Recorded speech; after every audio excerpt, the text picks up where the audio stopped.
Bismillahirrahmanirrahim. Assalamu alaikum. Welcome to the second lecture of irrigation engineering.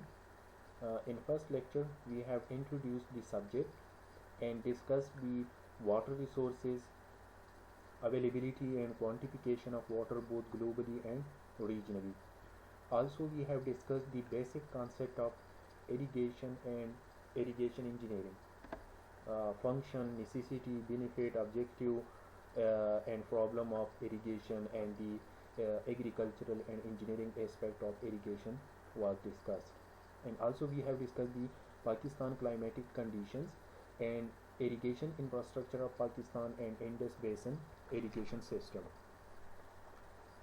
In this tutorial, we will discuss the types and methods of irrigation.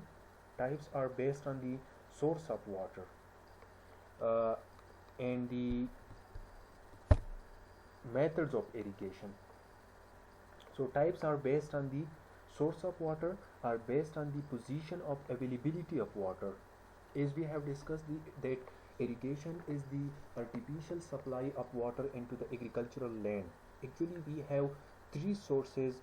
We have three resources of water. One is the rainfall, second one is the surface water, and third one is the groundwater. So if rainfall is not available, available throughout the season according to the requirement of the agricultural land, then we have to apply the water by some artificial methods. So then based on the position of the water, that where the water is available on the surface of earth or the water is available below the earth's surface, so based on that we have different types of irrigation. And also we will discuss the methods of irrigation. So methods of irrigation are based on the mode through which we apply the water into an agricultural land, that how you are applying the water into the field, how you are applying the water into the agricultural land. So first we will discuss the types of irrigation. So majorly we have two types of the irrigation. One is called the flow irrigation and second one is the left irrigation. So in flow irrigation, actually the water is available in such position that the water can be conveyed into the agricultural land with the help of gravity. Yeah, flow irrigation is that type of irrigation in which the supply of irrigation water available is at such a level that it is conveyed into the land by the gravity flow. Mean it is considered as a gravitational flow. Okay, no mechanical power is required, no outside energy is required, no power is required to convey the water from its point of availability into the agricultural land. Then we have two types of the flow irrigation. One is the perennial irrigation and second one is the inundation irrigation. So perennial irrigation system is the water required for irrigation if the water is supplied in accordance with the crop requirement throughout the crop period. Okay, mean if the water is supplied throughout the season, then it is called the perennial irrigation. For such a system, therefore, some storage headworks such as dam and weirs or barrages are required to store the excess water during the floods and release it to the crops as and when it is required. Okay, in this irrigation system, the water is required throughout the season. So you have to supply the water into the agricultural land according to the requirement. So if throughout the season some specific amount of water is supplied into the agricultural land, then this type of irrigation system is called the perennial irrigation system. And in this system some storage structures will be required so that the excess water during the flood time is stored in the structures and then it will be released according to the requirement of the crops throughout the season. The second one is the inundation irrigation. So inundation irrigation is carried out by deep flooding and thorough saturation of the land to be cultivated, which is then drained up prior to the planting of the crop.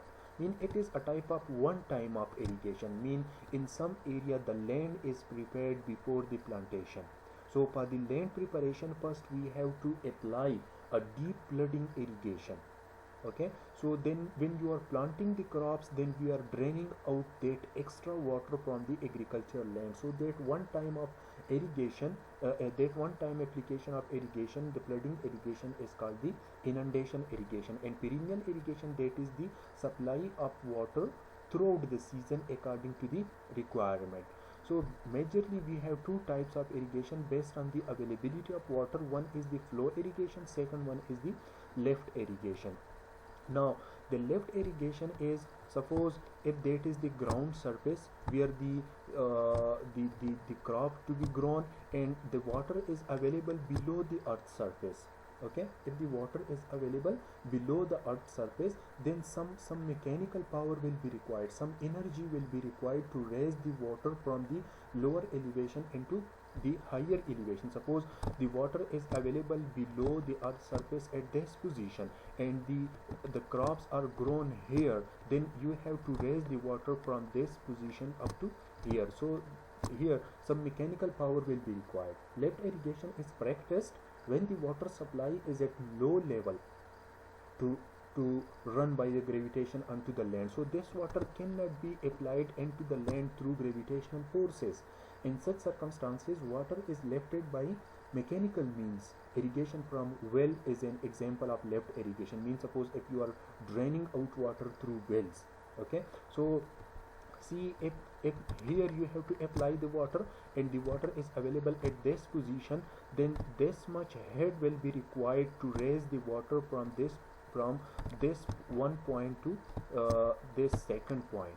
Okay, so some amount of energy will be required. So that is called the head. Okay, that is called the basically we have two types of pumps are used in agricultural.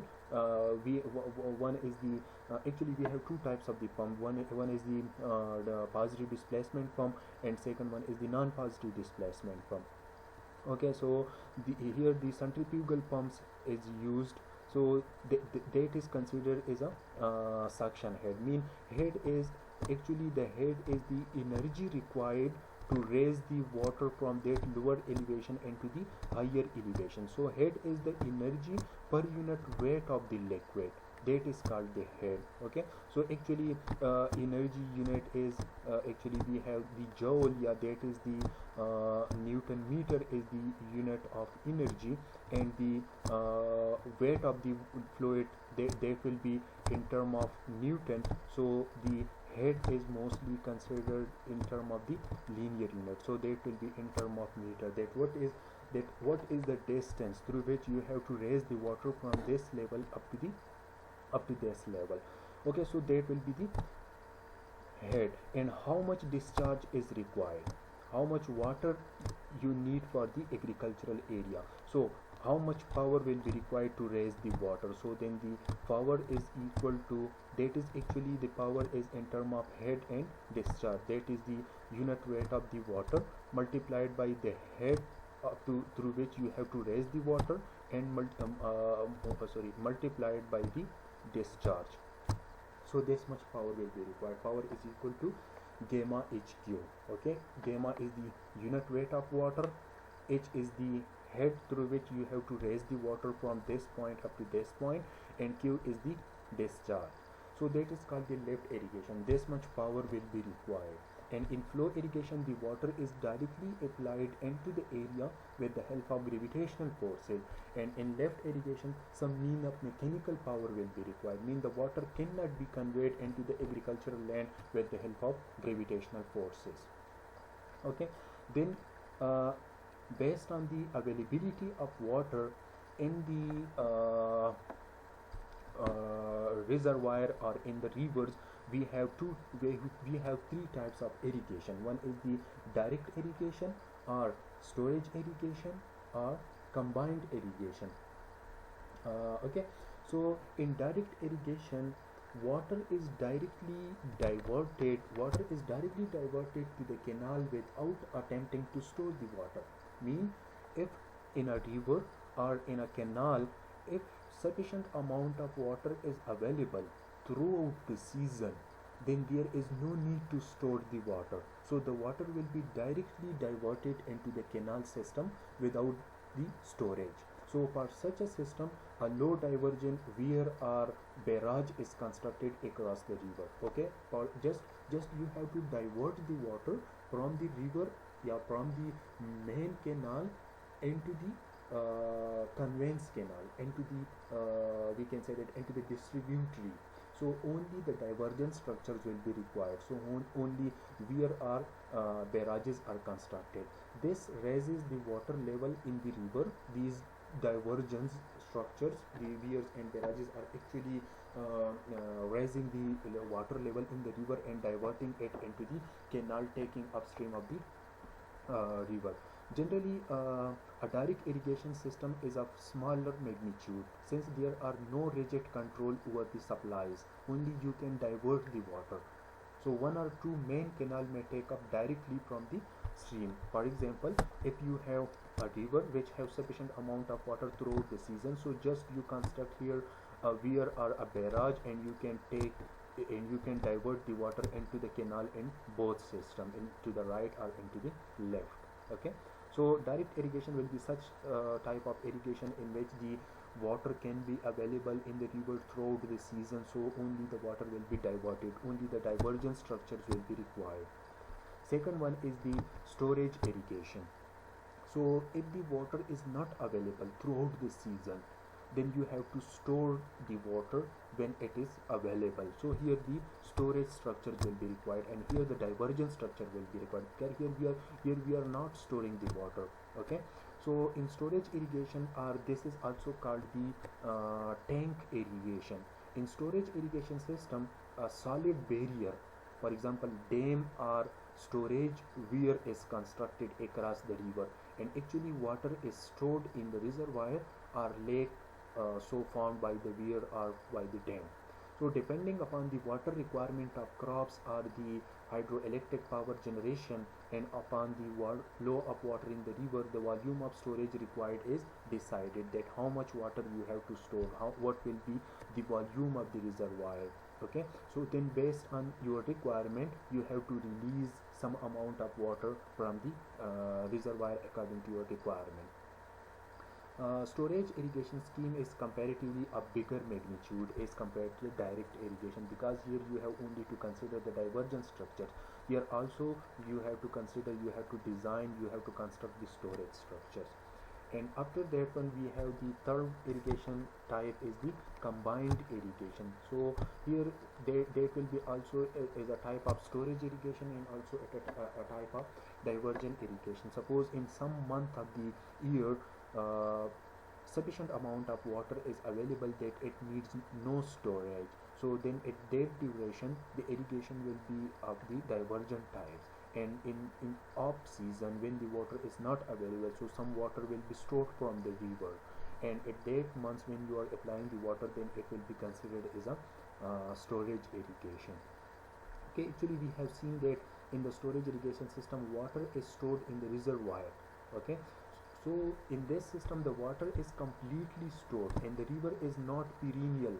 Okay, there is no water throughout the year in the river, and here there is water, but in some months of the year the water is not sufficient for the requirement, so you have to store the water in that month, so then it will be considered as a storage irrigation. And if the water is available in sufficient amount, then it will be directly applied into the agricultural land, then it will be considered as an example of the direct irrigation.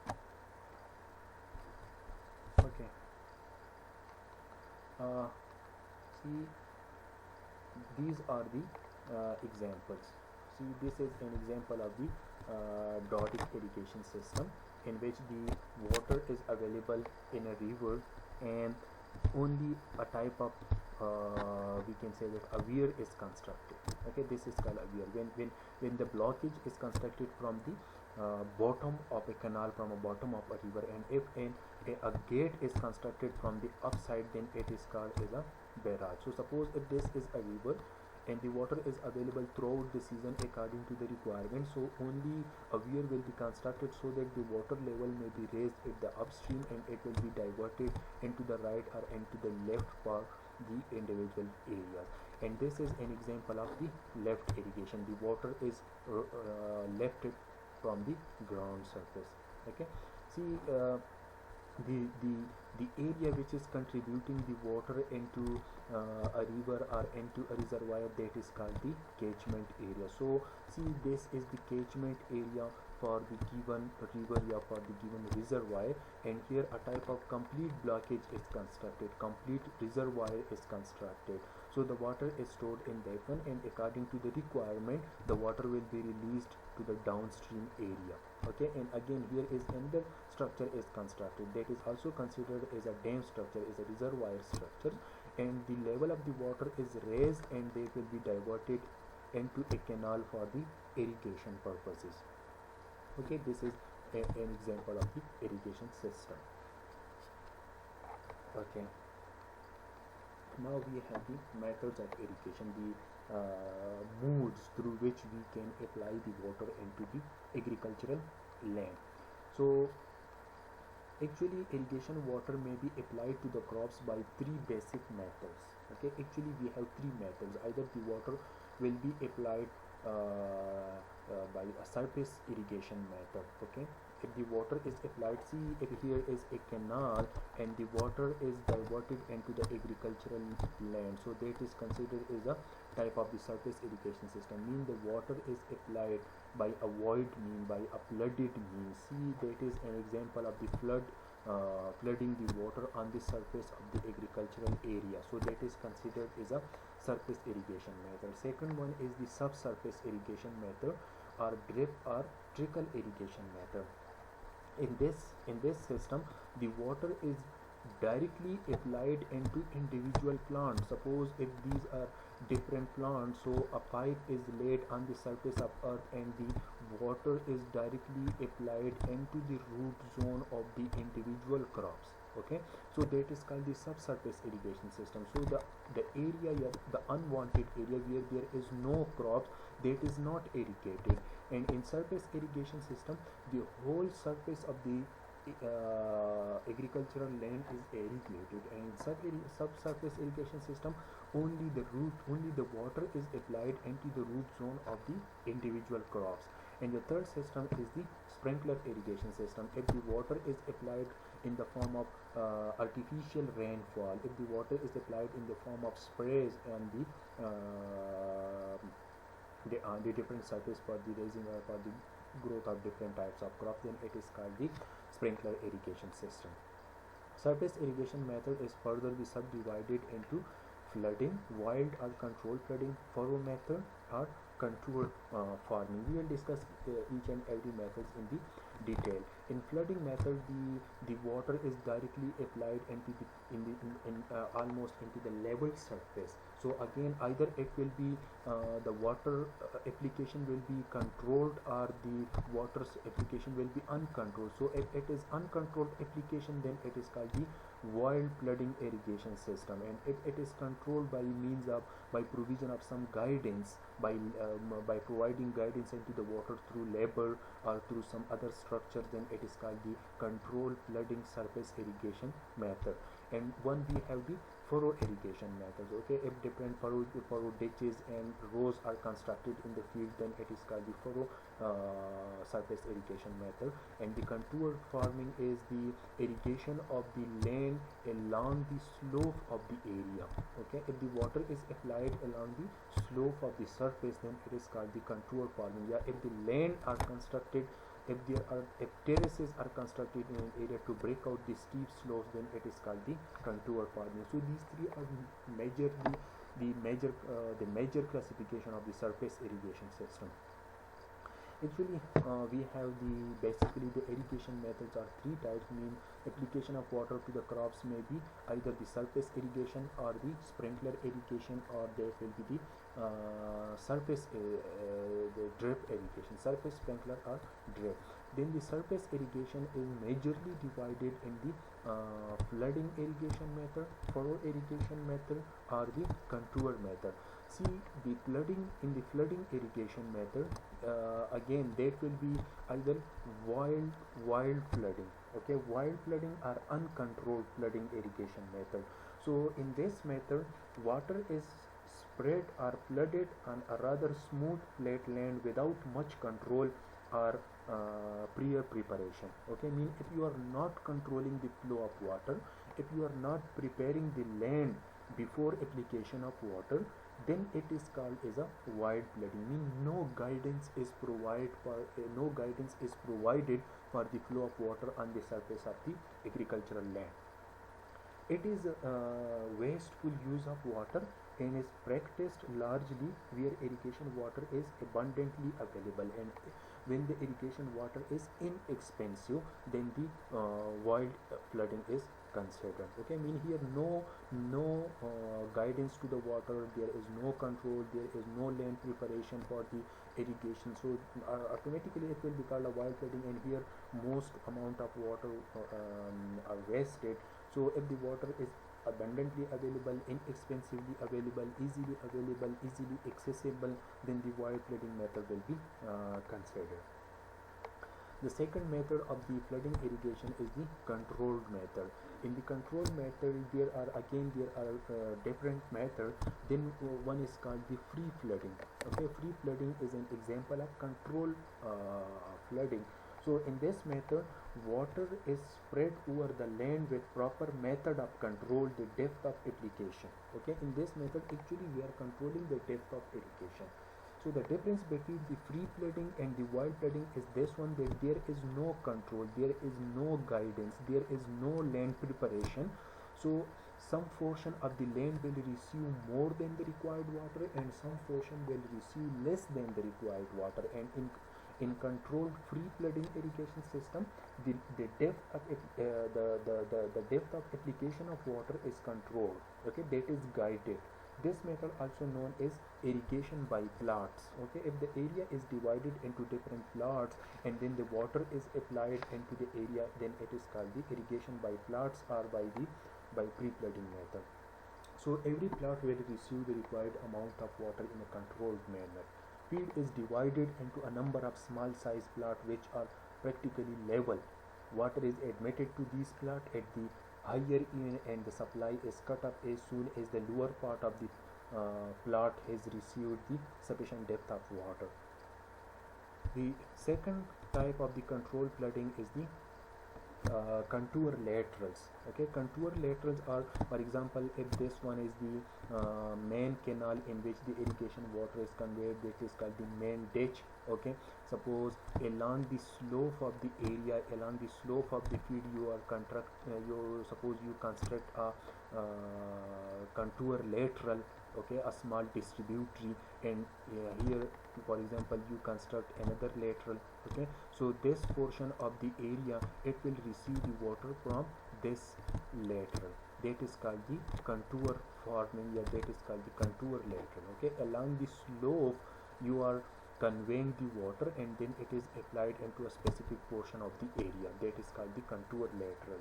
In this method, the application for steep, suppose if the area, if the ground is of steep slopes, then the field is cut by relatively dense network of small contour laterals, the spacing of which depend upon the prominent grade of the field between the two adjacent ditches. Suppose one ditch is this one, second ditch is this one. Okay, so for this area the water will be supplied from this lateral, and for the lower area the water will be applied from this lateral, and the laterals are constructed along the slope of the ground surface. The third types of the controlled flooding is the border strips. So in this method, the farm is divided into a series of strips, into a series of borders of up to 10 to 20 meter wide and 100 to 300 meter long, and then the water is applied into it. We will discuss in detail the border strips. The check flooding control irrigation system. In this method, comparatively large stream discharge water into a relatively level plot surrounded by check or levees. Okay, suppose these are the boundaries, yeah, these are the checks, these are the levees. So we have relatively large level plots, so the water is applied into the this plots, and it is checked, yeah, it is bounded by these levees. Okay, and mostly the surface of these plots are almost level. The levees are generally 2 to 3 meter wide at the base and not more than 25 to 30 centimeter height. Mean the height of these levees, the height of this the height of these levees, yeah, the height of these chicks will be 2 to 3 meter wide and 25 to 30 centimeter high. In a level ground, the plot are generally rectangular, but if the ground has some initial slope, then the chick or levee may follow the contour. Okay, these if it is a level ground, then we can say that a rectangular blocks will be considered, a rectangular plot will be considered. Okay, also we have the basin irrigation system, the basin flooding irrigation system. That is a type of controlled flooding irrigation system. So it is a special form of check flooding adapted to mostly to orchards. Okay, if suppose for every individual tree you construct an individual basin, okay, either in circular form or rectangular form, so that is a special form of the check flooding irrigation system, then it is called the basin irrigation system. Okay, and also we have the zigzag method of irrigation. So we will also discuss these methods individually in the detail. Okay, the furrow method. In furrow method, actually, suppose for example we have the maize crop, sugarcane, cotton, tobacco, or potatoes. So these crops are grown on furrows. Okay, so in this method only one half or one fifth of the surface is wetted. If you have completely this area, then if you apply the water, so the whole area will be irrigated. And in furrow irrigation system, the field is divided into individual different rows. The crops are grown on these ridges, on these furrows. So see, the water will be applied in these ditches. So almost half of the land will be irrigated. So half of the land, if the half of the land is irrigated, then half of the surface will be exposed into the atmosphere for the evaporation losses. So that losses will be controlled in this one. And also then we have the contour farming. Okay, contour farming means suppose if you have the steep slopes, then along the slopes we are constructing the different fields, which is also called the terracing, and along the slope we are constructing a type of canal, a type of distribution, from which then we are applying the water into the individual field. So that is called the contour farming. So we will discuss these methods in detail. Okay, factor affecting the choice of irrigation method. As we have discussed that we have different methods of irrigation through which we can apply the water into the agricultural land. Now how you will consider that which method will be selected. Every irrigation method has both advantages and disadvantages. Before selecting a particular method, the irrigation engineer must evaluate all the factors and choose that method which is best suited for the local condition. Okay, so the basic requirement for adaptation of any irrigation method or mode of application of water are as follow.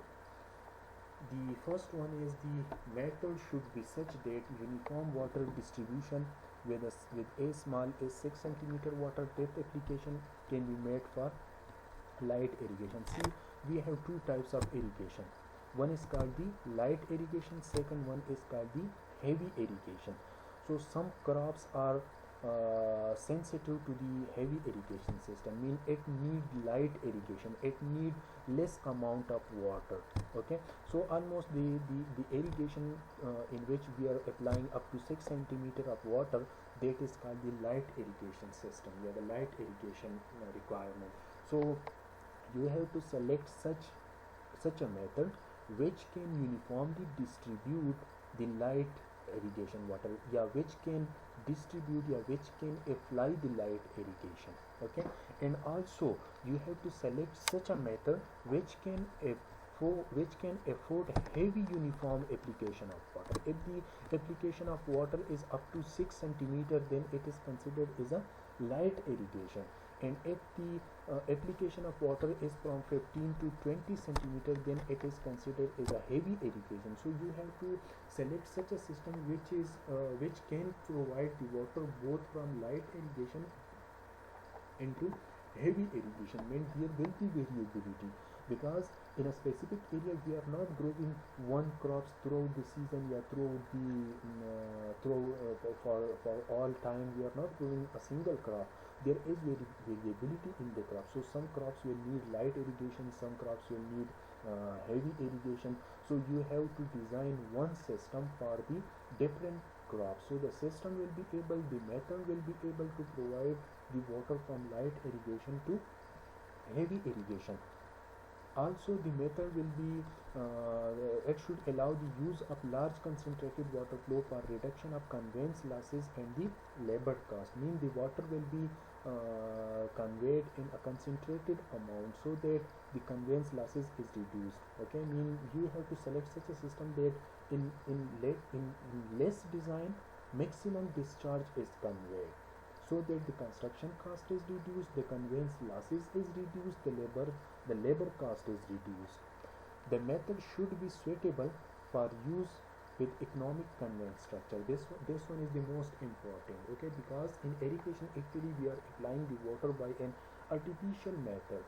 So if you design, if you select such a method which is not economically suitable for the respective crops, then it will be not economically acceptable. So you have to consider the economy of the system, that how much it is aiding into the crops, okay, how much the output value of the crop is increased by the application of water, and what is the cost of the conveyance of water, what is the cost of the conveyance structure. So either it is negotiable, it is manageable or not. So the cost of the method will be, we can say that, acceptable. The method of irrigation should be such that mechanized farming is facilitated. Again, for some crops we are operating different types of machinery, which is called the mechanization. Okay, so if you select such a method which can create problems for the mechanization, then it will be not acceptable. So such method will be selected. That, for example, which type of crops you are growing, so which type of machinery will be operated in the area, so which type of system will be selected, which type of method will be selected, which method of irrigation will be selected. Okay, so the farming criteria will be considered. Also the water availability, that where the water is available, how much water is available, how it is available. Either the water will be applied through gravity, or the water will be applied through some mechanical power, mean by left irrigation. Okay, where it will be available, either it will be we can say that direct irrigation, storage irrigation, or combined irrigation. So then based on this requirement you can select the method of the irrigation. Topography of the area, okay, which method will be selected, climate of the area, soil type of the area, crops to be grown, economics most considerable, local tradition and skills. Okay, suppose for example in an area where there is no maintenance facility is available, where there is no engineer is available, and you select the sprinkler and drip irrigation system, then it will be not according to the local traditions. Okay, so you have to consider these criteria when you are selecting a method for a specific land, for a specific area. Also the climate is most important, the soil condition, and the crops, which are highly affecting the efficiency of the irrigation system. So the method will be depend on these parameters.